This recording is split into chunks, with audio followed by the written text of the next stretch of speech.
Hello students, कक्षा 10 के सामाजिक विज्ञान विषय की ऑनलाइन क्लासेज में आपका स्वागत है। पिछली वीडियो में हम भारतीय अर्थव्यवस्था से संबंधित बातों पर चर्चा कर रहे थे और हमने ये देखा था कुछ बिंदुओं के माध्यम से कि भारतीय अर्थव्यवस्था एक विकासशील अर्थव्यवस्था है, अर्थात भारतीय अर्थव्यवस्था अपना विकास कर रही है। लेकिन कुछ ऐसे भी मामले दिखाई देते हैं जो ये बताते हैं कि आज भी भारतीय अर्थव्यवस्था पिछड़ी हुई या अविकसित अर्थव्यवस्था है, जिसका विकास करना बेहद जरूरी है। जैसे कल बात कही थी कि हर सिक्के के दो पहलू होते हैं, एक पॉजिटिव और नेगेटिव। हर बात को दो अर्थों में समझा जा सकता है, सकारात्मक और नकारात्मक। उसी तरह से कल जब हमने देखा था तो ये बात कही थी कि भारतीय अर्थव्यवस्था विकासशील अर्थव्यवस्था है, अर्थात अपना विकास कर रही है। लेकिन आज हम कुछ ऐसी बातों पर भी चर्चा करेंगे जो ये बताएगी कि भारतीय अर्थव्यवस्था अभी काफी पिछड़ी हुई अर्थव्यवस्था के रूप में पहचानी जाती है। आखिर कैसे? देखिए, शुरुआत करते हैं टॉपिक की कि भारतीय अर्थव्यवस्था एक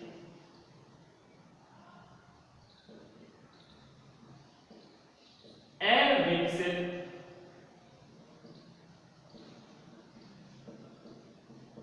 अर्थव्यवस्था है।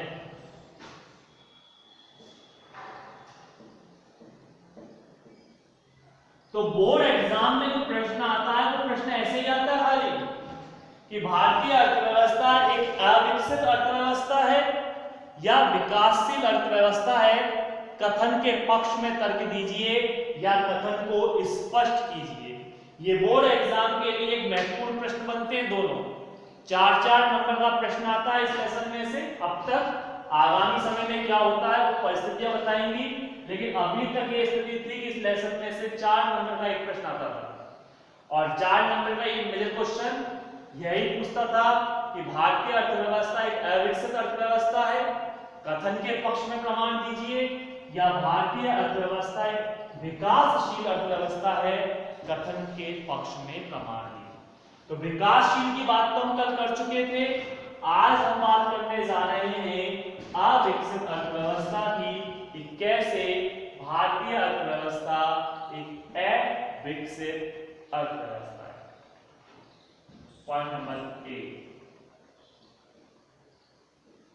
निम्न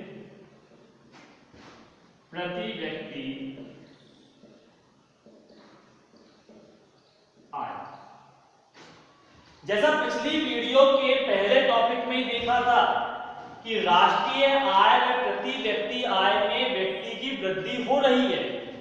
ये हमने माना और ये सही भी बात है कि वर्तमान में देश की आमदनी, देश की आय यानी नेशनल इनकम एंड प्रति व्यक्ति आय अर्थात पर कैपिटा इनकम पीसीआई, दोनों में ही वृद्धि हो रही है। व्यक्ति का जो पहले वेतन हुआ करता था उस वेतन के मुकाबले अब वर्तमान में वेतन में काफी वृद्धि हुई है। हालांकि महंगाई भी उस कदर बढ़ी है, समस्याएं भी उस कदर बढ़ रही हैं, लेकिन अगर सिर्फ पर्टिकुलर वेतन की बात करें तो आज से 20 साल पहले, 10 साल पहले वेतन हुआ करता था लोगों का, आज बढ़ा। और कई कई सेक्टर तो ऐसे हैं जिनमें इस वेतन की वृद्धि 10-10 गुना तक हो चुकी है। हालांकि कुछ सेक्टर में 2 गुना वृद्धि हुई, किसी में 4 गुना, किसी सेक्टर में 10-10 गुना की वृद्धि हुई है। यानी जहां पहले आज से 20 साल पहले 100 रुपए वेतन हुआ करता था, अब वो वेतन 1000 रुपए तक हो चुका है। तो इस लिहाज से तो हम विकास कर रहे हैं, लेकिन अगर वैश्विक पटल पर देखें, वैश्विक स्तर पर देखें, तो आज भी हम पिछड़े हुई अवस्था में दिखाई देते हैं। 2015 के आंकड़ों के अनुसार भारत की प्रति व्यक्ति आय 1590 अमेरिकी डॉलर, यानी 2015 के आंकड़े बताते हैं कि भारत की प्रति व्यक्ति आय 2015 के अनुसार वैश्विक स्तर पर 1590 अमेरिकी डॉलर, यानी भारत की एक व्यक्ति की आय एक साल की 1590 अमेरिकी डॉलर, तो काफी ज्यादा दिखने में बहुत है। 1590 अमेरिकी डॉलर ये एक साल में, और एक डॉलर की जो कीमत है वो लगभग 70 रुपए के हिसाब से। आप इस बात को इस तरह समझें, 1590 मल्टीप्लाई 70, हम राउंड फिगर में लेकर चल रहे हैं, क्योंकि ये डॉलर की कीमतें बढ़ती और घटती रहती है। भारतीय रुपया घटता बढ़ता रहता है, कभी 68, कभी 69, कभी 71, 72, 73, और एक बार तो ऐसा भी समय आया 74, 75 तक पहुंचा। जितने ज्यादा पहुंचेगा नुकसान उतना ही देश को होगा। खैर इसकी चर्चा तो हम बाद में करेंगे, लेकिन पहले इसको देखें। 1590 अमेरिकी डॉलर एक व्यक्ति की, अगर रुपए में काउंट करते हैं इसको, तो 700 963 की 3 हंस लगी 6 9 7 5 35 और 6 41 और 4 7 1 7 और 4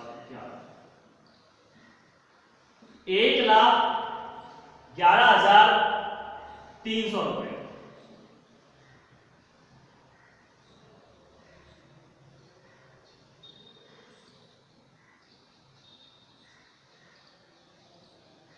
₹1,11,300 थी एक व्यक्ति की आय एक वर्ष के अंतर्गत। ये औसत आय है, और औसत आय का हमने कल सूत्र भी देखा था कि जब देश की कुल आय में कुल जनसंख्या का भाग लगाया जाता है तो प्राप्त होने वाली संख्या प्रति व्यक्ति आय या औसत आय कहलाती है। तो हमें अभी इसको छोड़े, हम डॉलर के मुकाबले बात कर रहे हैं कि हमारे देश की प्रति व्यक्ति आय 2015 के अंतर्गत 1590 रुपए अमेरिकी डॉलर थी, यानी 1,11,300 रुपए लगभग। तो इस आधार पर देखा जाए तो बहुत है, और लगभग 1-1.5 लाख रुपए व्यक्ति कमा रहा है, तो वो गरीबी का जो स्तर बना हुआ है वो शायद नहीं होना चाहिए। लेकिन अगर हम अविकसित अर्थव्यवस्था की बात करें, जानकर आश्चर्य होगा, वैश्विक स्तर पर विश्व के विभिन्न देशों के अंतर्गत हमारा जो स्थान था वो 170वां स्थान, यानी 169 देश ऐसे थे जो प्रति व्यक्ति आय के मामले में हमसे ज्यादा विकसित थे। यानी हम सोचें, हम खुद को आज विश्व के अंतर्गत महाशक्तियों का दर्जा दिलाने का प्रयास कर रहे हैं। हम कई बड़े देशों से टकराव ले रहे हैं। मैं भारत का विरोध नहीं कर रहा हूं, लेकिन फिर भी हम इस बात को देखें कि जब हम महाशक्ति के रूप में उभर रहे हैं, उसके बावजूद हमारे देश की प्रति व्यक्ति आय इतनी पिछड़ी हुई है कि हम वैश्विक स्तर पर 170वां स्थान रख रहे हैं। अर्थात 2015 के आंकड़ों के अनुसार विश्व के 169 देश ऐसे हैं जो भारत से आगे, किस मामले में? प्रति व्यक्ति आय के मामले में। तो ये कहना गलत नहीं होगा कि हमारे देश की अर्थव्यवस्था अभी भी पिछड़ी हुई दिखाई देती है, जिसका विकास करना बेहद जरूरी है। हालांकि हम एक टॉपिक पढ़ेंगे अभी आगामी समय में आते, मानव विकास सूचकांक HDI, ह्यूमन डेवलपमेंट इंडेक्स, इसकी हम चर्चा करेंगे। और HDI के आंकड़ों के मुताबिक हमारा जो देश आता है वो मध्यम श्रेणी में आता है। 3 श्रेणियां डिवाइड की गई है HDI के मुताबिक। उच्च श्रेणी, मध्यम श्रेणी और निम्न श्रेणी। तो हमारा देश जो आता है वो मध्यम श्रेणी में आता है, अर्थात वही विकासशील की अर्थव्यवस्था के अंतर्गत। लेकिन प्रति व्यक्ति आय के मुकाबले हम बात करें तो हमारे देश की आमदनी आज भी काफी कम है और वैश्विक स्तर पर विश्व के अन्य देशों के मुकाबले हम पिछड़ी हुई अर्थव्यवस्था के रूप में जाने जाते। तो पहला पॉइंट तो यह आता है आपका कि निम्न प्रति व्यक्ति आय, हमारे देश की आमदनी यानी प्रति व्यक्ति जो आय है वो कम है। दूसरा देखें, जीवन जीने की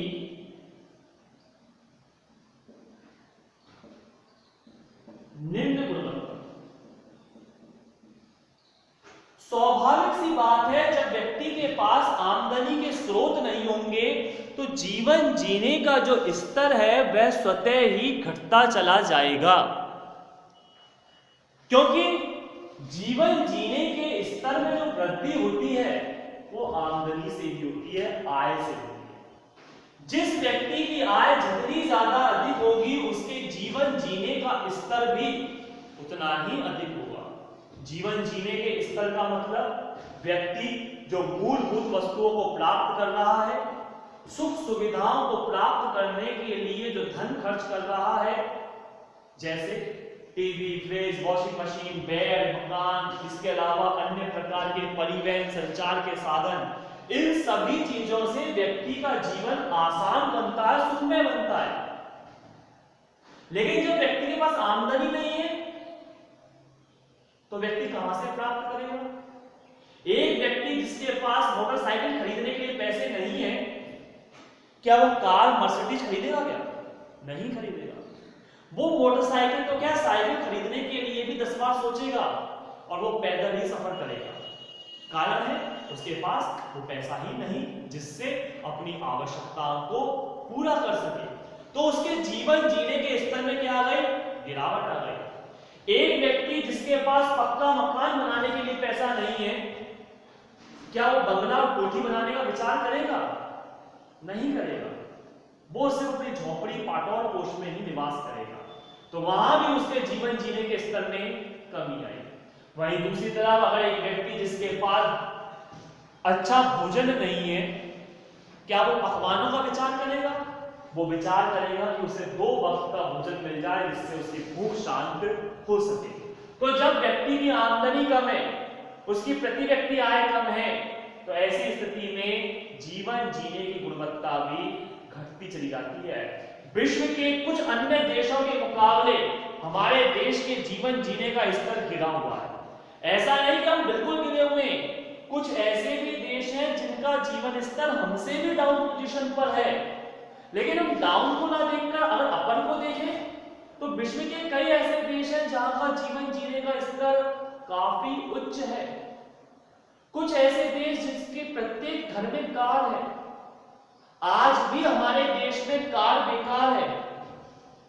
आज भी हमारे देश के लोगों के लिए कार बेकार है। हम भी यदि कभी कार के बारे में सोचते हैं, हम ये बहाना लगा देते हैं क्या काम आएगी, थोड़ी दूर ही तो जाना है, ज्यादा तो हमारे काम आती नहीं, सड़कें खराब हैं, जगह नहीं है और ऐसे तमाम बहाने। लेकिन क्या कार खरीदने का सपना हमारा नहीं होता? होता है। लेकिन विश्व के कई ऐसे देश हैं जहां का प्रत्येक आम नागरिक कार का इस्तेमाल कर रहा है, चाहे छोटी हो या बड़ी, क्योंकि उनके पास उस वस्तु को खरीदने के लिए पर्याप्त साधन उपलब्ध हैं। जीवन जीने की निम्न गुणवत्ता का प्रभाव शिक्षा और स्वास्थ्य पे भी पड़ता है। और यही कारण है कि आज जब व्यक्ति के पास प्रति व्यक्ति आय कम है, व्यक्ति के पास आमदनी कम है, तो व्यक्ति का शैक्षिक स्तर भी लगातार गिरता चला जा रहा है। आज वर्तमान आंकड़ों के अनुसार हमारे देश की अभी लेटेस्ट जो आंकड़े हैं उसके अनुसार हमारे देश की साक्षरता प्रतिशत 77% हुई है। पिछले आंकड़ों के मुताबिक 2011 की जनगणना के मुताबिक ये 73% थी, लेकिन अभी लेटेस्ट जो आंकड़े भी कुछ दिन पहले न्यूज़पेपर में डाले गए थे उसमें ये 77% है। लेकिन जापान की यदि हम बात करें तो जापान की साक्षरता दर तो काफी पहले ही 100% हो चुकी है। तो आप देख लीजिए इस बात को कि जापान के मुकाबले साक्षरता के मामले में ही हम कितने पिछड़ी हुई अवस्था में। तो कहने का आशय हमारे देश की जीवन जीने की गुणवत्ता भी कैसी है, निम्न बनी हुई। वहीं बात करें अगले पॉइंट की, तो गरीबी आज भी हमारे देश के अंतर्गत लगभग 21.92% लोग गरीबी का जीवन जी रहे हैं। उनके पास मूलभूत सुविधाओं को खरीदने के लिए भी पर्याप्त साधन उपलब्ध नहीं है, जिनके पास ना तो 2 वक्त का भोजन है, ना सर छुपाने के लिए जगह है, ना तन ढकने के लिए कपड़े हैं। आज भी देश की लगभग 21% आबादी ऐसी है जो गरीबी का शिकार हो रही है, भुखमरी का, कुपोषण का शिकार हो रही है, क्योंकि उनके पास वो साधन उपलब्ध नहीं, वो धन उपलब्ध नहीं, वो सुविधाएं उपलब्ध नहीं जिससे वो अपने जीवन को बेहतर बना सके। तो हम कह सकते हैं कि आज भी हमारे देश की अर्थव्यवस्था पिछड़ी हुई है। कभी घर से बाहर निकलकर देखें, सड़कों के किनारों पर, हाईवेज पर ऐसे कई लोग देखने को मिल जाएंगे जिनका जीवन बद से बदतर होता जा रहा है। सर्दी, गर्मी, बरसातें वो किस तरह गुजारते हैं, इस बात का एहसास शायद हम कभी कर पाए। महानगरों के अंतर्गत, पुलों के नीचे, उद्योगों की गंदी बस्तियों के आसपास, कचरे के ढेर के आसपास ऐसे तमाम लोग देखने को मिल जाएंगे जो 2 वक्त के भोजन के लिए संघर्ष करते हैं। तो हमारे देश की स्थिति आज भी काफी निम्न है। और वहीं चौथी स्थिति और सामने देख सकते हैं हम, कृषि पर अत्यधिक निर्भरता। जैसे पिछली वीडियो में मैंने बात की थी आप लोगों से कि कृषि, खनन, आखेट, पशुपालन ऐसे कार्य होते हैं जो विशेषकर विकसित देशों में किए जाते हैं, जबकि सेवा क्षेत्र यानी परिवहन, संचार, शिक्षा, चिकित्सा ऐसे कार्य विशेषकर विकसित देशों में किए जाते हैं। हम और आप उस तरफ बढ़ रहे हैं, ये मैंने माना। आज कल जैसे पूछा था मैंने आपसे एक प्रश्न कि कौन कौन स्टूडेंट हैं जो आगे चलकर खेती करना चाहेगा, शिकार करना चाहेगा, पशुपालन करना चाहेगा, तो शायद सबका जवाब रहा होगा कोई भी नहीं। सब में शिक्षा, चिकित्सा यानी हम डॉक्टर बनना चाहेंगे, इंजीनियर या अन्य प्रकार की IAS, IPS या अन्य प्रकार की सेवाओं में जाना चाहेंगे। लेकिन आज भी हमारे देश की लगभग 55% आबादी ऐसी है जो डिपेंड है कृषि। उनकी आजीविका का साधन जो है वो कृषि है। वो अपना जीवन यापन जो कर रहे हैं वो कृषि से ही कर रहे हैं। देश की आधी से ज्यादा आबादी आज भी कृषि कार्य में संलग्न है। तो जिस देश की एक बड़ी आबादी का हिस्सा कृषि पर संलग्न होता है, उस देश की अर्थव्यवस्था को विकसित अर्थव्यवस्था तो कतई नहीं कहा जा सकता। कारण है हमारी कृषि मानसून पर निर्भर है और कृषि अनिश्चित, अनियमित रूप से होती है, कभी कम, कभी ज्यादा और कभी बिल्कुल भी नहीं। ऐसे में भारतीय किसान हमेशा मुश्किलों से ही गुजरता है, कठिनाइयों का दौर उसे सहना पड़ता है। तो इन बातों के आधार पर हम ये कह सकते हैं कि भारतीय अर्थव्यवस्था अभी भी अविकसित अर्थव्यवस्था के रूप में दिखाई देती है। तो मैंने आपको दोनों रूपों में बातों की व्याख्या की। भारतीय अर्थव्यवस्था विकसित अर्थव्यवस्था भी है, विकासशील अर्थव्यवस्था भी है, तो अविकसित अर्थव्यवस्था यानी कुछ मामलों में भारत अपना विकास कर रहा है, लेकिन कुछ मामलों में आज भी भारत पिछड़ा हुआ दिखाई देता है। आज के लिए इतना ही काफी है। इससे संबंधित अन्य बातों की चर्चा आगामी वीडियो में की जाएगी। तब तक के लिए